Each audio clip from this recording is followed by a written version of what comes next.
కరీంనగర్ జిల్లా హుజరాబాద్ నియోజకవర్గ ప్రాంతంలో మంచు కురవడంతో ఉదయం లేచేసరికి కాశ్మీర్ ఊటీని తలపించే విధంగా ఉండటంతో ప్రజలు ఆసక్తికరంగా చర్చించుకుంటున్నారు. వాకింగ్కి వెళ్లేవారు, పనులకు వెళ్లేవారు, ఆస్తమా, హార్ట్ ప్రాబ్లమ్స్ ఉన్నవారు చలి తీవ్రత దృష్టిలో ఉంచుకొని చెవులకు, ముక్కులకు మాస్కులు ధరించి స్వెటర్లు వేసుకొని తగు జాగ్రత్తలు తీసుకోవాలని డాక్టర్లు, అధికారులు సూచనలు ఇస్తున్నారు.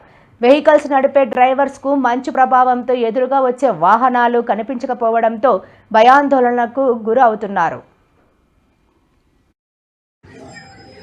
సంజీవిని మల్టీ స్పెషాలిటీ హాస్పిటల్ ఊపిరితిత్తుల స్పెషలిస్ట్ని ఈరోజు ఉదయం నుండి జమ్మికుంటలో జరుగుతున్న వాతావరణ మార్పులు చూస్తుంటే అలర్జీ, ఆస్తమా ఉన్న పేషెంట్స్ చాలా జాగ్రత్తగా ఉండాలని, వాళ్ళని తగు జాగ్రత్తలు తీసుకుంటూ మందులు వాడుకుంటూ ఉండాలని ఈ అవగాహన వీడియో రిలీజ్ చేస్తున్నామండి.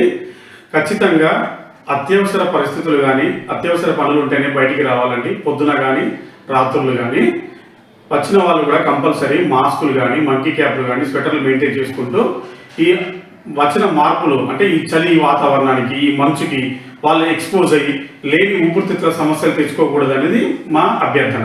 రెండవది, ఆల్రెడీ అంతకుముందు ఆస్తమా ఉన్న ఊపిరితిత్తుల సమస్యలు ఉన్న పేషెంట్లు ఖచ్చితంగా వాళ్ళు వాడుతున్న మందులు కరెక్ట్గా వాడుతున్నారా లేదా, లేకపోతే వాళ్ళు ఈ ఇన్ఫెక్షన్ బారిన పడి ఏమైనా దగ్గు, తెమడ, మొస, సర్ది అలాంటివి ఏమైనా వస్తున్నాయా లేదా చూసుకొని, ఒకవేళ దాంతో కనుక వాళ్ళకు వాడుతున్న మందులతో కనుక ఉపశమనం లేకపోతే దగ్గరలో ఉన్న ఊపిరితిత్తుల డాక్టర్ని సంజీవిని హాస్పిటల్లో కలిసి తగు జాగ్రత్తలు తీసుకోవాలని కోరుకుంటున్నాం.